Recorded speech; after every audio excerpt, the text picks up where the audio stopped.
Salut à tous, marhaba bikoum, Samia Création Academy, niveau 2. Et aujourd'hui, on va apprendre un type des coutures. C'est la couture la plus commune.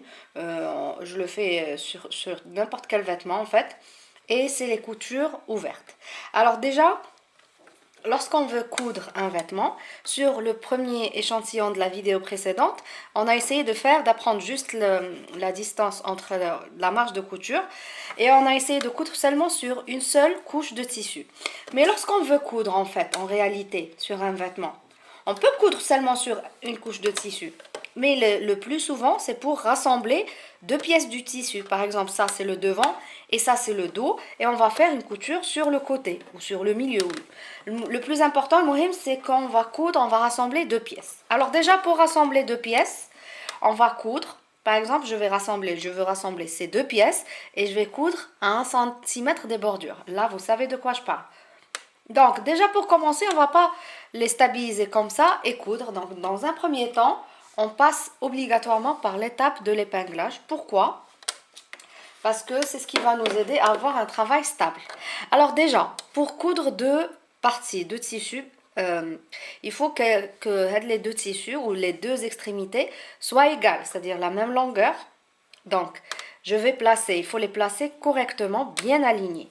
Alors maintenant, nous, euh, on va coudre à 1 centimètre des bordures. Donc, je vais placer le tissu comme ça. Donc, il faut que je place les épingles, enfin, la perle des épingles. Les épingles, je vais les placer comme ça, horizontalement. Là, je vous montre seulement.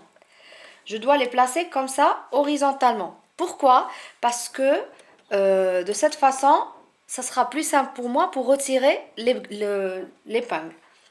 Lorsque je place l'épingle de cette façon, je vais coudre de cette façon. Ça, c'est l'erreur à ne pas faire. En fait, c'est de placer les épingles comme ça. Lorsqu'on va coudre, en fait, déjà, on risque de casser l'aiguille et on risque carrément de se blesser. Enfin, il y a toujours des risques. Donc, c'est pas pratique comme ça. Donc, on va placer les épingles de cette façon. Si vous allez coudre de ce côté-là, le plus important, c'est que la perle soit du côté libre, en fait. Donc, moi, je vais coudre de ce côté-là et je vous montre comment j'épingle. Je m'assure que les extrémités soient parfaites. Donc, prenez le temps pour ça. Et je vais placer les épingles. Donc, comment je fais? Comme ça, de cette façon. Parfois, j'ai peur que l'épingle ressorte. Donc, je l'épingle plusieurs fois comme ça. Donc, pour commencer, je vous conseille ça. Parce que lorsqu'on bouge le tissu, les épingles ont tendance à bouger. Donc, on fait ça. Il ne faut pas non plus mettre trop d'épingles. Juste ce qu'il faut pour garder le travail stable. Voilà. Là, j'ai mes épingles. Je peux commencer la couture.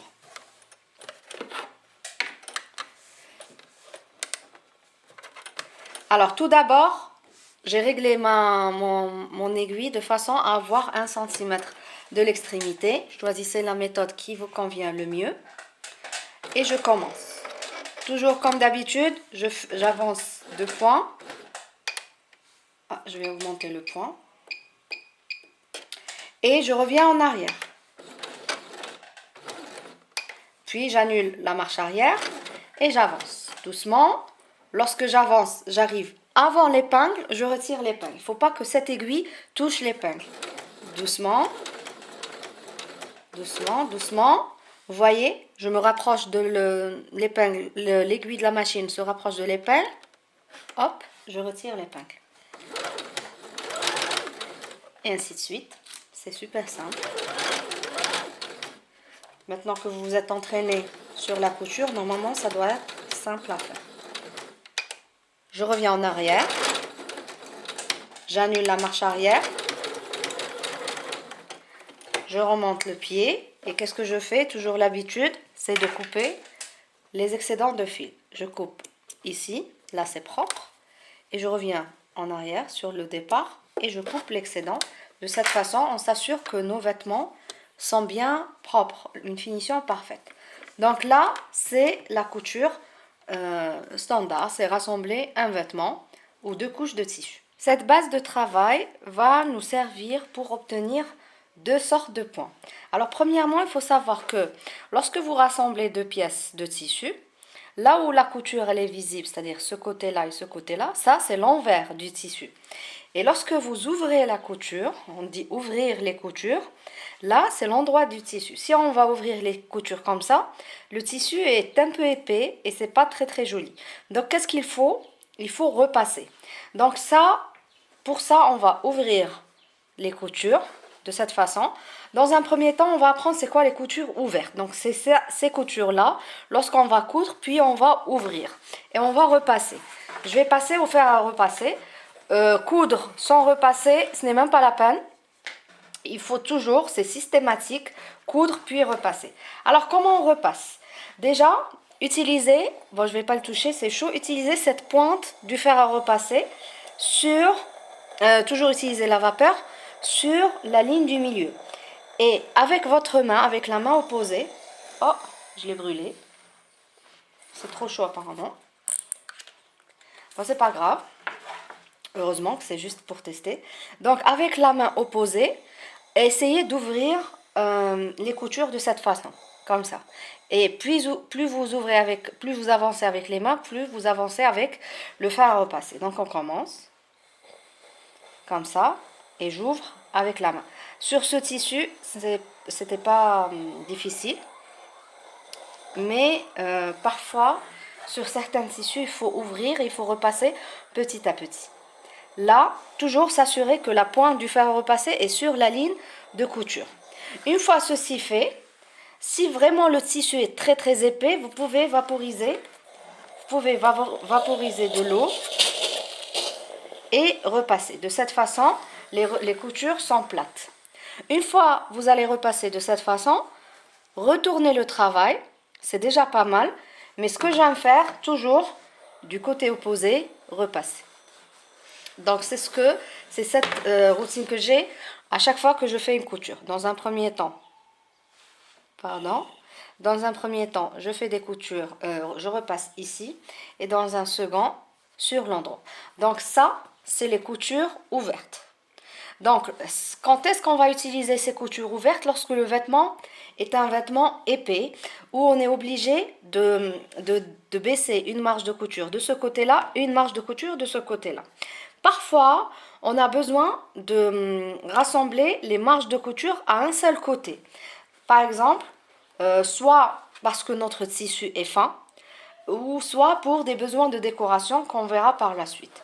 Donc pour ça, je vais ramener une marge de couture en dessus de l'autre, puis repasser. Ou je vais ramener de ce côté-là. Et comment je vais faire? De cette façon. Alors, ça veut dire, si vous avez besoin de coudre et faire des marges de couture de cette façon, vous êtes obligé de faire avant une couture ouverte, puis passer à ça. Donc, la première, là où les coutures sont ouvertes, c'est les coutures ouvertes. Lorsque on veut faire ce type de couture, on doit passer par les coutures ouvertes, puis la plier une marge de couture sur l'autre. Ça, c'est les coutures couchées. Donc, dorénavant, selon les modèles, je vais vous dire, soit vous faites une couture ouverte, vous savez que vous devez repasser de cette façon, soit je vous dis une couture fermée, et de cette façon, fermée ou couchée, dans ce cas-là, vous devez faire de cette façon. Vous pouvez repasser une deuxième fois. Alors, pour les besoins de décoration, comment on va faire? On peut faire une surpiqûre, une couture apparente qui va rassembler cette couche de tissu avec ces deux couches de tissu ensemble, ce qu'on appelle une surpiqûre. On va l'utiliser certainement sur plusieurs d'autres modèles. Donc voilà les deux types de couture, la couture ouverte et la couture couchée. C'était tout pour cette vidéo. Je vous retrouve dans une prochaine pour terminer ce même projet où on va faire la même chose et on va utiliser maintenant le point zigzag de la machine. À très bientôt. Bye.